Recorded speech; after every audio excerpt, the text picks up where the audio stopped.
问题是不是完全没有搞清楚问题？你本身的问题就没有搞清楚问题，因为是银行贷款，你为什么问题说花7200万买房？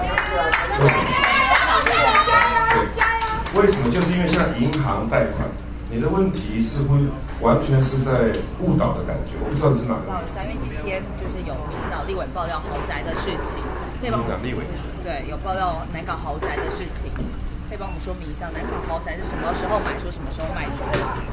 大概我当台北农产总经理前1年吧，就订了这个房子，然后定下来之后，因为在捷运站旁边，总是希望在台北市有一栋比较交通方便的房子。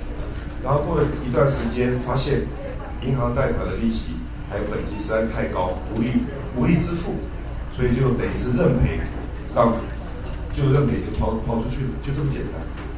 因为买房子，银行贷款，然后因为实在是太吃力了，没有办法再缴得起，就把它卖掉。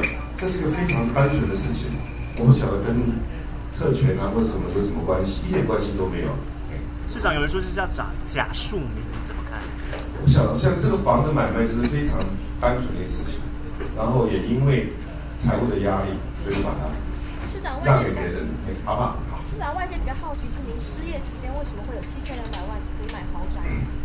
你的问题是不是完全没有搞清楚问题？你本身的问题就没有搞清楚问题，因为是银行贷款，你为什么问题说花7200万买房？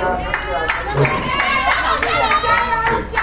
为什么？就是因为像银行贷款，你的问题似乎完全是在误导的感觉。我不知道是哪个媒体的。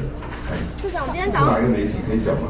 市长今天早上到又是3例了，好。今天早上到台阳科技的行程，因为有一直改来改去，是不是因我为台阳？再重申一遍，我不是拿7200万去买房，是因为没有这么多现金，所以去向银行贷款。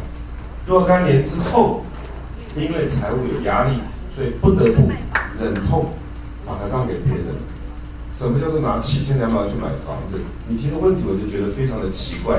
早上有跟生命自然见面，对不对？他有谈到什么东西的？宣董事长他希望站在高科技的一份子，那贡献新竹科学园区跟台湾高科技产业这30多年，他希望政府能多倾听高科技产业的声音，也希望政府能够多帮助高科技界当他们的好朋友，让高科技界可以好好的来帮台湾经济来冲刺打拼。